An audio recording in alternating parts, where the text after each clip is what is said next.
When the Night Whispers Defeat by Kateb Shana. As I sit here, my hands trembling and my eyes heavy, I hear those quiet, sneaky whispers sliding into my mind. It's over, you're finished, you've been beaten, the sun has set on your story.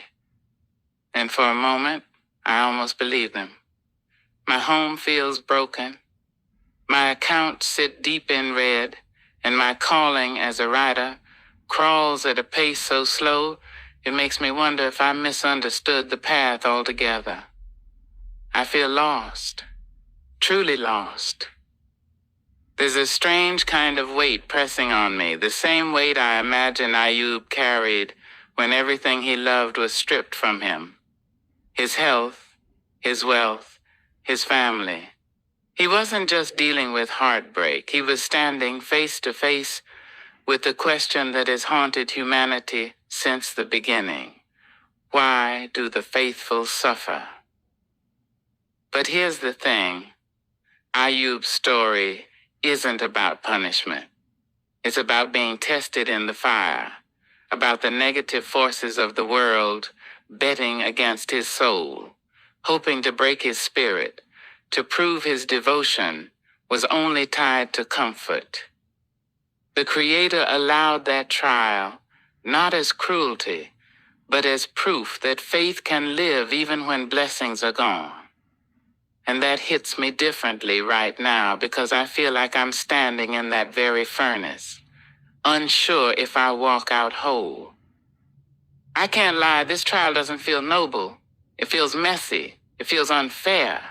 Some days I don't even have the words for my prayers, but deep down I hear a whisper, softer than the lies, a voice saying, stay, endure, don't give up. And it reminds me of a story my grandmother used to tell me, a bit of folklore passed down in hushed tones under the stars. She spoke of an old woman who lived in a dusty little village where drought had stolen the crops year after year.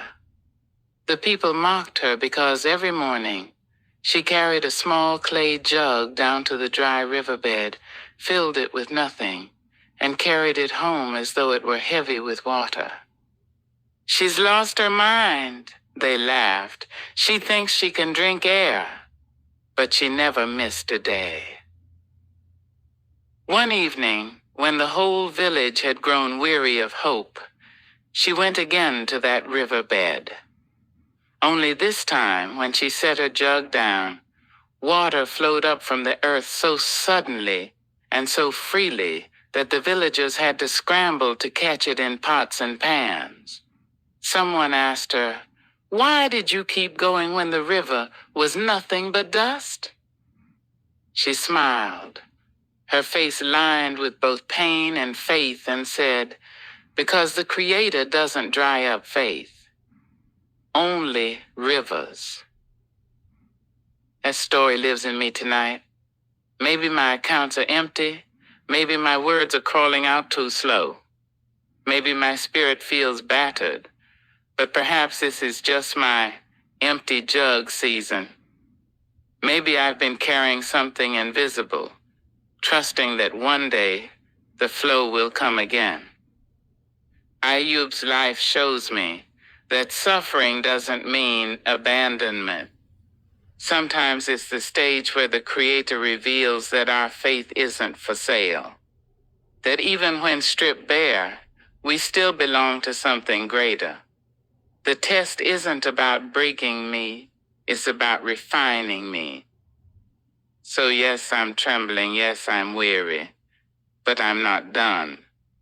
The whispers of defeat don't get the final word, not here, not in me. The Creator does. And if my jug feels light today, I'll still carry it, because I know what my grandmother knew.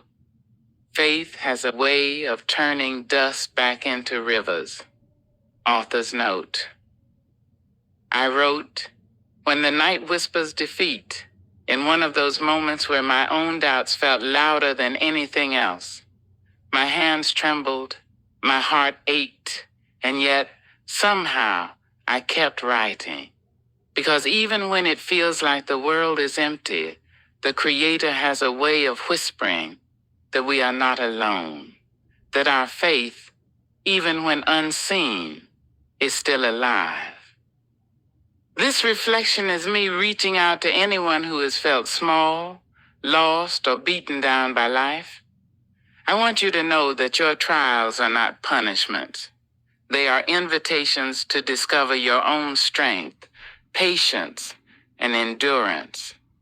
Sometimes the riverbed seems dry, but faith, like my grandmother always said, has a way of turning dust back into water. If this piece touches you, even just a little, I'd be honored if you considered supporting this work. Your donation helps keep this space alive where stories of hope, endurance, and spiritual reflection can continue to flow. Click the donation link below to join me in keeping the river moving. With all my heart